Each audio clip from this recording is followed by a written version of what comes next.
Imagine um planeta onde quase nunca chove. O supercontinente Pangeia se estende de polo a polo, e seu interior é um deserto gigantesco, onde as temperaturas ultrapassam 50 graus. Os rios são escassos, os lagos evaporam. As poucas áreas com vegetação concentram-se nas costas e nos vales mais elevados, onde alguma umidade chega do oceano. É o Triássico Médio, há cerca de 240 milhões de anos, e a Terra é um planeta seco, quente e empoeirado.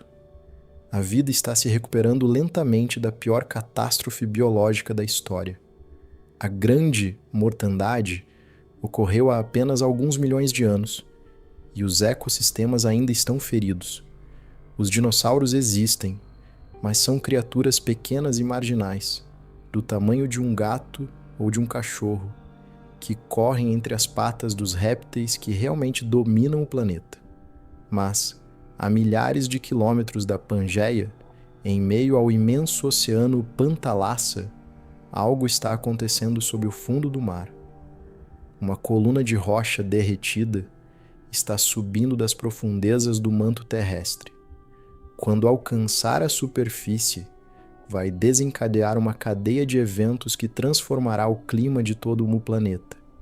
E vai começar a chover, sem parar, durante 1 milhão de anos.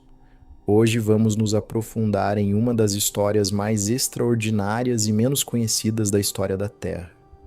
A história do episódio pluvial do Carniano, quando o planeta passou de um deserto para uma estufa tropical encharcada pela chuva. Uma crise climática que exterminou mais de 1/3 das espécies marinhas, devastou os ecossistemas terrestres e, paradoxalmente, criou as condições para que um grupo de animais pequenos e insignificantes se tornasse a forma de vida dominante durante os 166 milhões de anos seguintes. Os dinossauros. Mas antes de começar esta viagem, conte nos comentários de onde você está nos assistindo e, se você é apaixonado por esse tipo de história, inscreva-se no canal para não perder o que vem por aí.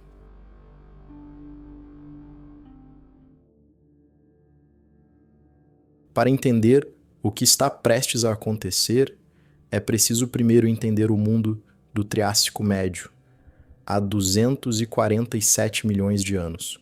Um mundo que não se parecia em nada com o que conhecemos hoje.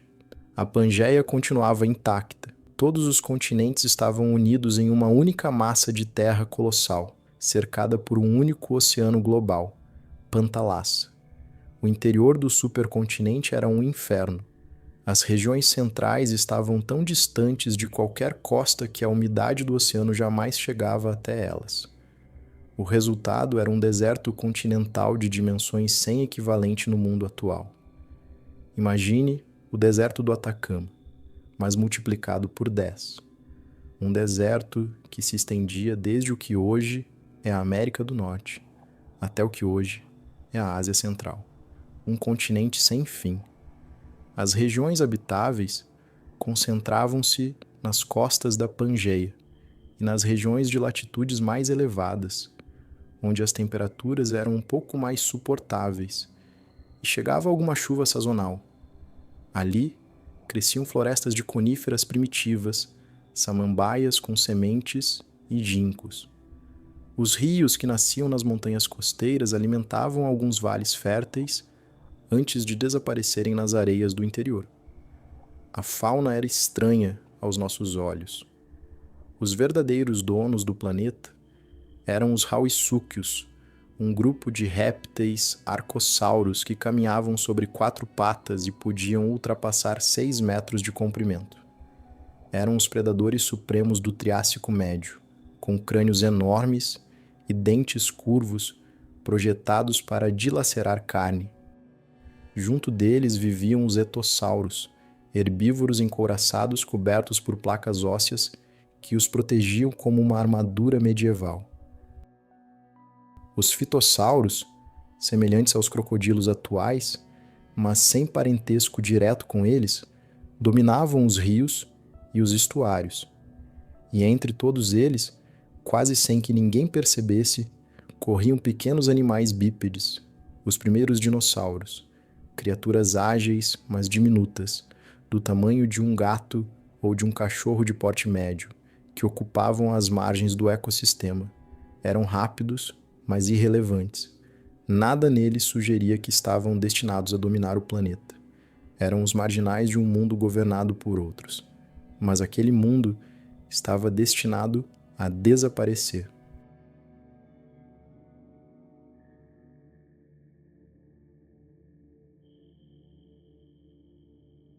Há 234 milhões de anos, no fundo do Oceano Pantalassa, em uma região que hoje faz parte do Alasca e da Colômbia Britânica, no Canadá, a crosta oceânica se abriu. O que emergiu foi uma das maiores erupções vulcânicas submarinas do Triássico. Os geólogos a chamam de província ígnea de Wrangellia.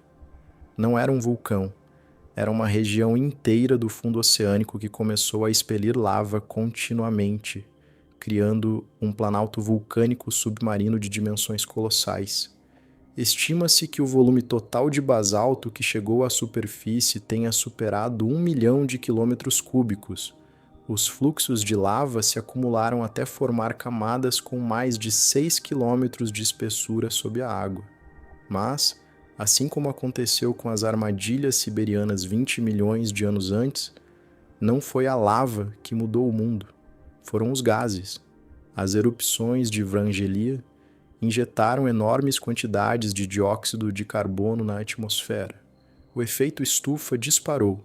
As temperaturas globais subiram entre 4 e 8 graus Celsius em um intervalo geologicamente breve. E esse aquecimento teve uma consequência que transformou o clima de todo o planeta. A água dos oceanos mais quente evaporava com muito mais intensidade. Essa evaporação maciça enchia a atmosfera de vapor de água, que os ventos transportavam em direção aos continentes.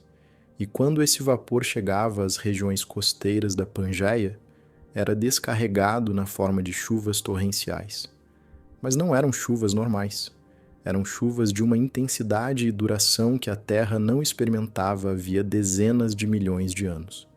Os sedimentos dessa época, encontrados em depósitos fossilíferos de todo o mundo, da China à Europa, da América do Norte ao norte da África, mostram uma mudança abrupta e global. Onde antes havia sedimentos típicos de climas áridos, de repente surgem sedimentos de climas úmidos, argilas, siltes, depósitos lacustres, carvões. O registro geológico grita água por toda parte. Os cientistas identificaram pelo menos 4 pulsos distintos de chuvas extremas durante o episódio pluvial do Carniano, cada um associado a um pico de atividade vulcânica de Wrangellia. Na bacia de Jiuan, na China, uma equipe de pesquisadores extraiu um testemunho de sedimentos lacustres com várias centenas de metros de profundidade, que continha 4 camadas distintas de cinzas vulcânicas datadas exatamente entre 234 e 232 milhões de anos. Cada camada de cinzas coincidia com uma mudança abrupta no tipo de sedimento, confirmando que cada pulso vulcânico havia provocado uma mudança climática imediata. Não foi uma chuva contínua, sem interrupção, durante 1 milhão de anos. Foi algo mais parecido com ondas sucessivas de um clima extremamente úmido, separadas por períodos um pouco mais secos, mas ainda muito mais chuvosos do que qualquer coisa que o Triássico tivesse testemunhado antes. No total, o episódio durou entre 1 e 2 milhões de anos e durante todo esse tempo, o planeta foi um lugar radicalmente diferente daquele que havia sido antes.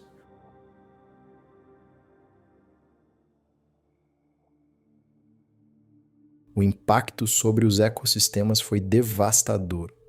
Nos oceanos, o excesso de água doce que os rios transbordados despejavam no mar alterou a salinidade das águas costeiras.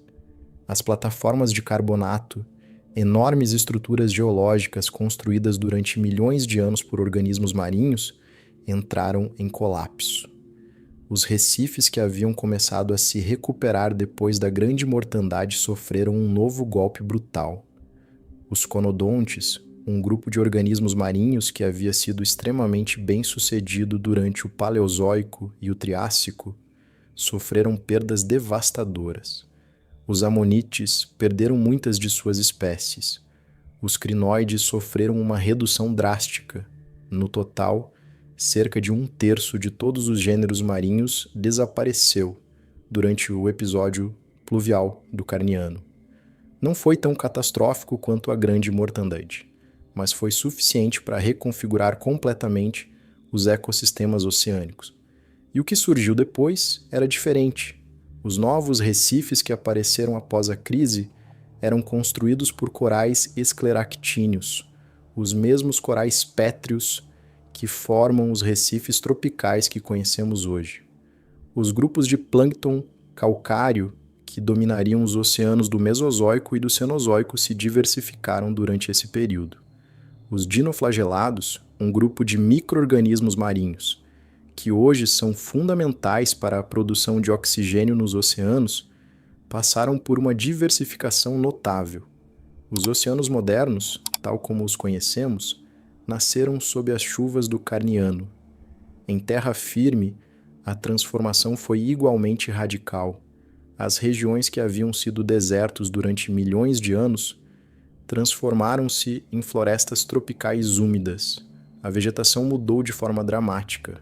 As coníferas adaptadas ao clima seco recuaram e foram substituídas por samambaias, equisetos e plantas que necessitavam de umidade constante.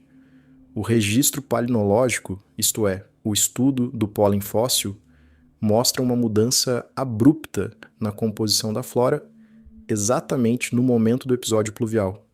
Foi uma mudança tão marcante que os paleobotânicos podem identificar o início da crise simplesmente observando que tipo de pólen aparece nos sedimentos.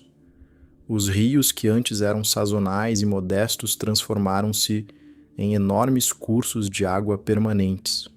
Os lagos se expandiram. As planícies costeiras foram inundadas. A paisagem da Pangeia passou de um deserto dominado pela poeira e pelo vento a um mosaico de florestas úmidas, pântanos e sistemas fluviais que se estendiam por centenas de quilômetros para o interior do continente. Foi uma mudança tão profunda que alguns cientistas a compararam ao que aconteceria se o Saara atual se transformasse em uma floresta tropical da noite para o dia. As regras do jogo haviam mudado completamente, e os animais que haviam dominado o mundo seco do Triássico Médio não estavam preparados para o mundo úmido que estava por vir.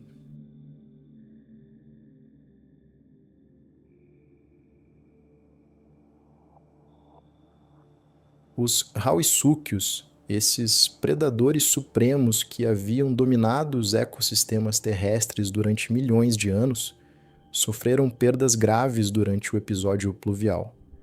Eram adaptados a climas quentes e relativamente secos. Seus corpos maciços, seus metabolismos, suas estratégias de caça, tudo havia sido projetado para um mundo que já não existia. Quando as florestas úmidas substituíram as planícies abertas, quando os rios transbordaram e os pântanos se expandiram, os rauissúquios perderam sua vantagem. Eram como tanques de guerra em meio a uma floresta, poderosos, mas incapazes de manobrar. Os etossauros, herbívoros encouraçados que pastavam nas regiões áridas, também sofreram. Sua dieta estava ligada a um tipo de vegetação que estava sendo substituído por outro completamente diferente. Eles não conseguiram se adaptar rápido o suficiente. Muitas de suas espécies desapareceram durante a crise. E enquanto os antigos dominadores caíam, algo estava acontecendo com aqueles animais pequenos e marginais que corriam entre suas patas. Os dinossauros estavam se diversificando.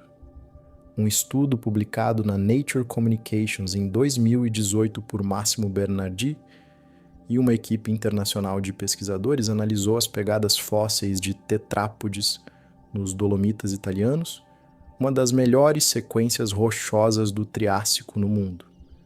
Antes do episódio pluvial, as pegadas de dinossauros representavam menos de 5% de todas as pegadas de vertebrados encontradas nesses sedimentos. Depois do episódio pluvial, saltaram para mais de 90%. A mudança foi explosiva. Em um intervalo geologicamente brevíssimo, os dinossauros passaram de figurantes a protagonistas. Os primeiros dinossauros de grande porte começaram a aparecer.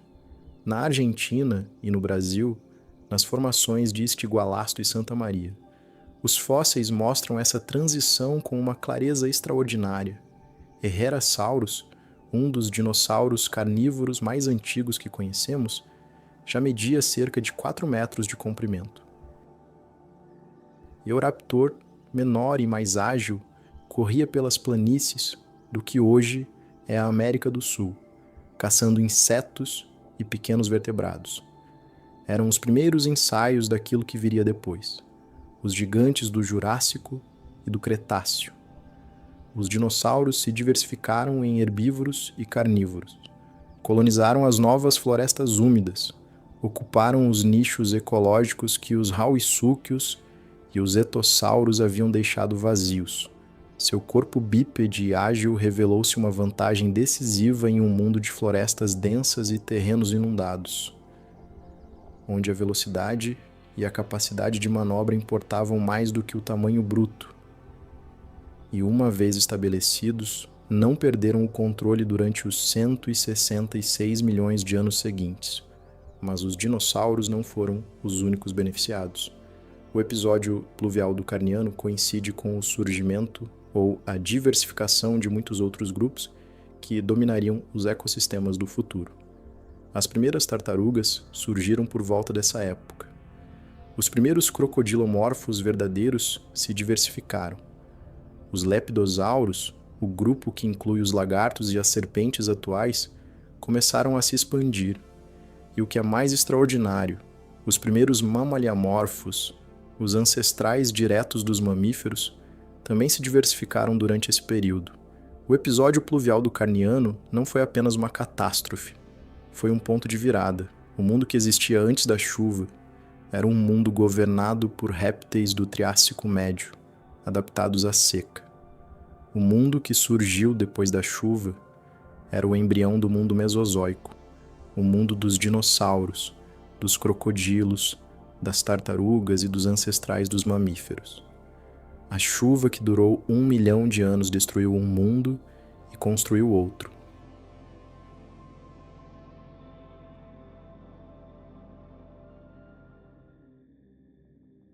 Quando finalmente a atividade vulcânica de Wrangell diminuiu e o excesso de dióxido de carbono foi absorvido pelas novas florestas e pelos oceanos, as chuvas extremas cessaram gradualmente. O clima do planeta se estabilizou em uma versão mais quente e úmida do que antes da crise, mas sem os extremos do episódio pluvial. Pangeia continuou sendo um supercontinente quente, mas os ecossistemas que o habitavam eram irreconhecíveis em comparação com os de apenas 2 milhões de anos antes. O mais impressionante nessa história é a familiaridade do mecanismo. Uma erupção vulcânica massiva libera enormes quantidades de CO2. O efeito estufa se intensifica. As temperaturas sobem. O ciclo hidrológico se intensifica. E as chuvas se tornam mais extremas. Os ecossistemas se transformam. As espécies adaptadas ao clima anterior entram em colapso. E as espécies capazes de se adaptar ao novo clima prosperam. É exatamente o mesmo mecanismo que provocou a grande mortandade com as armadilhas siberianas 20 milhões de anos antes.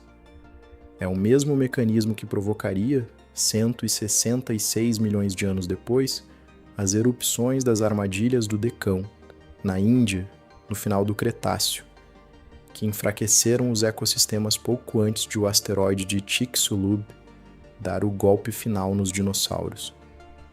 E de forma inquietante, o mesmo mecanismo que estamos colocando em movimento hoje ao queimar combustíveis fósseis e liberar dióxido de carbono na atmosfera.